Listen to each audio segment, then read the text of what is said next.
In this video, I go birding in the first real snow of the year. Some new faces to the channel join us on our journey, and we find several rare winter visitors that I rarely get to see. Come join me on this journey, and let's see what birds we can find.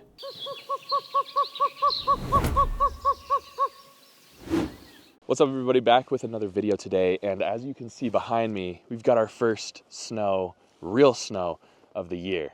I'm joined by my friends back here, Spencer and Daxton, and we're just here in Cache County looking for local birds. It's actually Spencer's first time concentrated birding, so very excited to introduce him to the hobby and to birds. Not to birds, obviously he's seen birds before, but you know what I'm saying. So we're gonna scan this pond out here. We're at the Logan City Polishing Ponds, see what birds we can find, and I'll keep you updated. I will say though, before I get going, that the first bird of the day today is the belted kingfisher.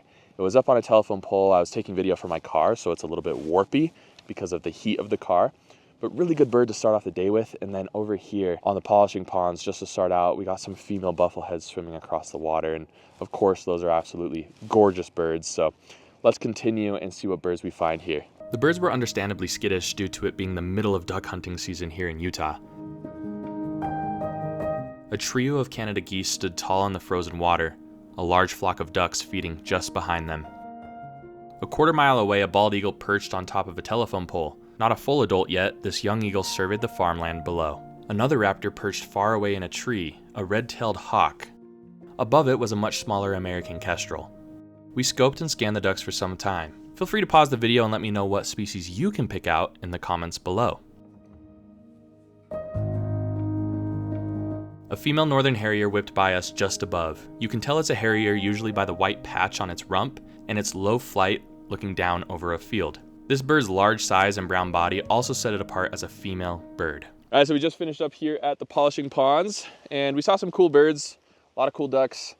For the most part, some Canada geese. Obviously the views for you guys is very far away. We did a lot of work with Daxton's scope over here. Very grateful for that piece of equipment. But we're gonna head on to our next location, which is Benson Marino, one of the bigger bodies of water here in Cache Valley. See if we can find anything additional there. It might be a quick trip if it's frozen or there's not a lot of birds. But we're gonna hit a few stops out here in the fields. We're looking for swans, we're looking for snow geese. It's a great day to be out birding. Let's see what birds we can find. We made it to Benson Marina and we've added a few birds to our list, at least on camera. Common goldeneye, some much closer views. There were some out on the water and the polishing ponds, but here you can actually make out what the bird is. And then we also picked up a song sparrow, just singing or calling, I guess, in a tree. I would describe today's birding as a little bit slow. It's very cold outside and there's not a lot of life going on at the moment, but we're not gonna let that deter us. We still have some other stops to take, and winter birding really is hit or miss. Sometimes you can see a whole bunch of really interesting things. In fact, some raptor flying across the horizon over here. But yeah, we'll see what we find. Hopefully some tundra swans. Trumpeter swans are actually more likely in Cache Valley, which is interesting, and snow geese as well. So hopefully we can pick up some birds as we go along, and I'll keep you updated. American Kestrel Jordan editing this, if you can't tell. Now what you're seeing right now is called atmospheric distortion, also known as heat haze. It's caused by the ground being warmer than the air. We took a while deciding what this large bird was. Turns out, when it took off, we could see its red tail and recognized it as a dark morph red-tailed hawk. A much smaller creature, an American pipit, preened itself on a nearby fence post. These birds are part of the Motacillidae family, making up the wagtails and the pipits. We're just driving the fields of northern Utah right now, just north Cache Valley, and we ended up finding a rare bird today. Greater white-fronted goose. Daxton spotted it out there in the field, and it was just feeding amongst the Canada goose. This is an annual visitor to the state of Utah. Obviously, multiple of these birds show up every single year. Probably a couple dozen actually show up in the state every single year, but it's still cool to pick it out amongst this group of Canada geese. And yeah, the bird that we came looking for was here. That's always a nice sign. And then they all flushed for some reason. I'm not exactly sure, or we're not sure why that happened. Every single bird on the field took off, and there was a whole bunch of snow geese in amongst that group. So we have snow geese that we were looking for, got on our list. I didn't see any Rosses in there, but we're gonna move forward. There's a little pond lake up ahead where there's typically swans, and it looks like a lot of these birds are circling to land there. So let's head up there and see what we can find there. But really awesome to pick up that greater white-fronted goose on the day today. Some other fantastic news is I got a confirmed cackling goose for our list for the day. Another rare bird. This is a bird I've been searching for in Cache County for a long time. I don't believe I have it for the county. So if I don't, the counter on the screen is going to pop up and go up. That's one more bird closer to our goal of 250 species in Cache County. Absolutely incredible to finally get that bird, and one that was more definitive than the others. And yeah, no swans unfortunately on this entire lake.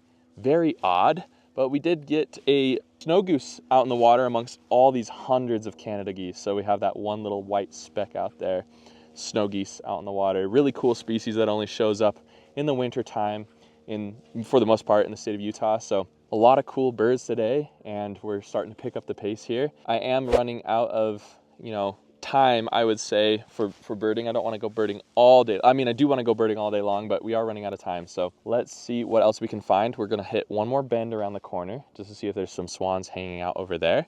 And I'll keep you updated, and then maybe 1 or 2 more stops on the way home. All right, so we just stopped at the sewage pond over here. Trumpeter swans, which is actually the harder swan species to find in the state of Utah, but for some reason here in Cache County, trumpeter swans are the more common species. Maybe because we're further north, I'm not sure.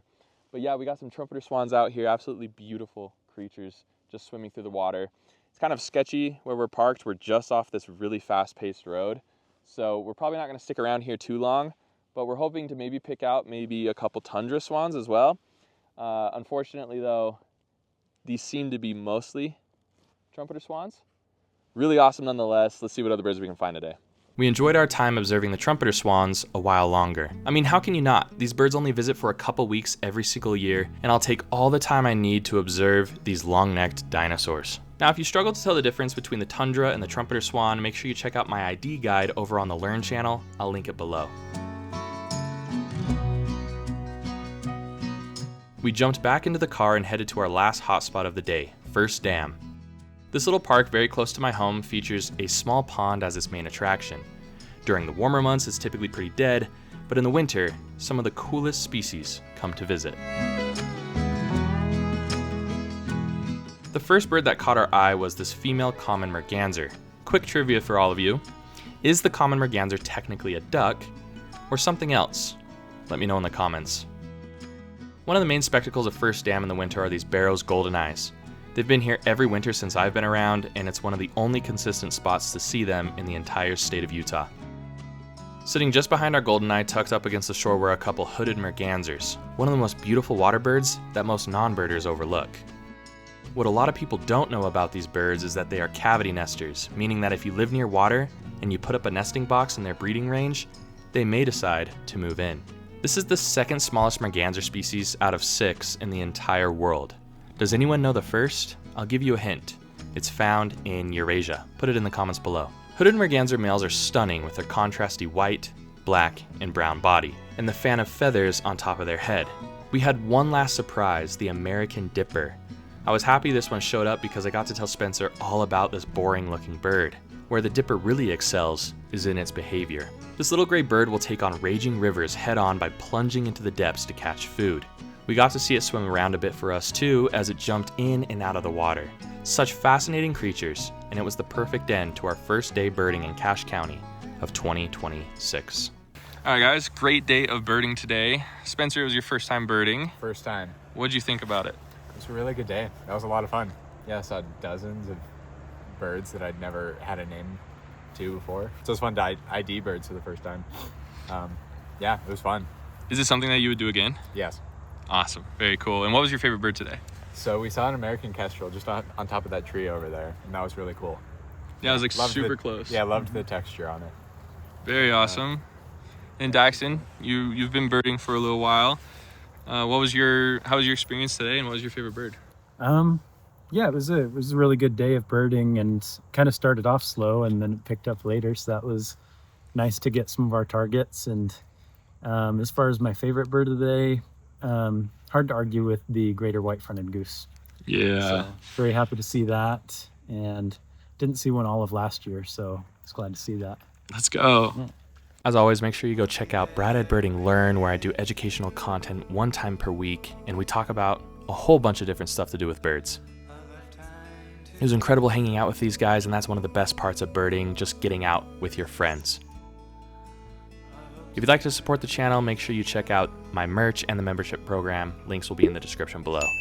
Thank you so much for joining me on this journey. I hope to see you all next time on Brad Ed Birding.